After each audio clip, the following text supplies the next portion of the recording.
The E Street Band will never be the same. Bruce Springsteen's legendary saxophone player, Clarenece Clemons, died over the weekend, about a week after he suffered a stroke at his home in Florida.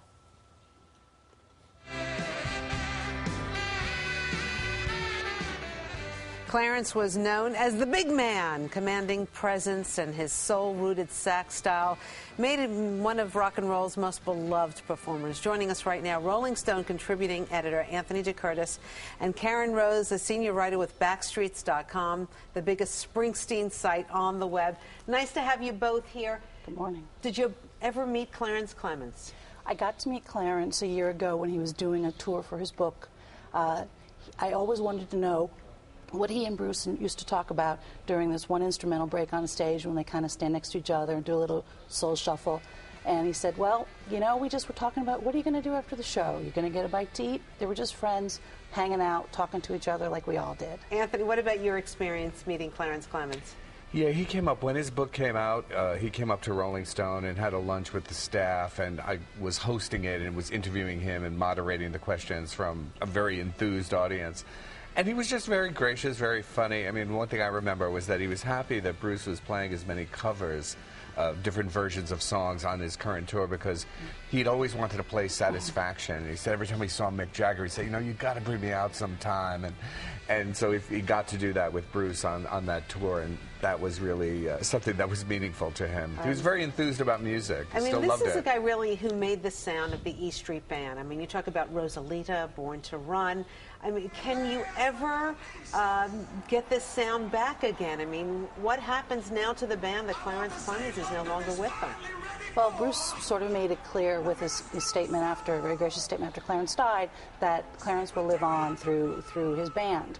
So that seemed to me and most other fans to be a statement that they're going to continue. How that's going to be, you know, who's going to say, you know, certain parts of certain songs that only Clarence did.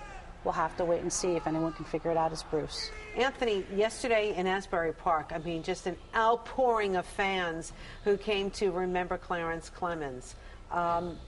You know, places like the Stone Pony where they used to play. These places, you know, have such great memories of Bruce Springsteen and Clarence. And well beyond his musicianship and his participation in the band, I mean, Clarence had a symbolic importance.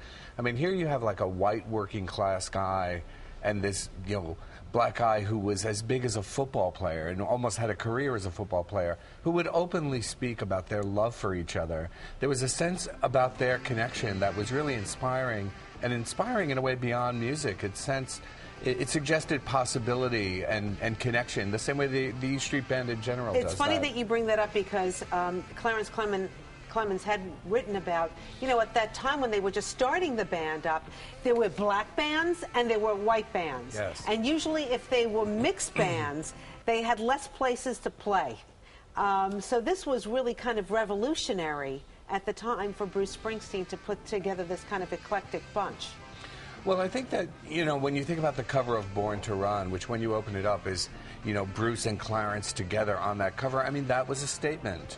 You know, Caryn talked about this conversation they were having, and it's almost as if, like, a conversation on the cover of that record was about the history of music and, you know, the black origins of rock and roll and where someone like Springsteen was taking it. And rather than that all being contentious, the E Street Band and Bruce and Clarence made it seem like that could all just be celebratory. Caryn, Clarenece Clemons, relevant up to the very end. I mean, he was on Lady Gaga's album Born This Way. He played what song? The Edge of Glory. The Edge of Glory. And, you know, at the end when, you know, Clarence had his stroke, Lady Gaga and her fans rallied like a group of fans I've never seen, making get well videos, really touching. A lot of them turned out to be Bruce Springsteen fans because their parents had listened to the music and were very excited that Clarence was going to go out on tour with Lady Gaga. And it's very sad that that never really got to come full circle and see what came out of that partnership. Well, it's so nice to have you here. Thank you so much for sharing your experiences with Bruce Springsteen. Anthony, I see like you have something on your tongue. Oh, no. I was just about to say thank you very much. Okay. I mean, Anthony Decurtis from Rolling Stone, and Caryn Rose, senior writer from Backstreets.com. Appreciate you both being here.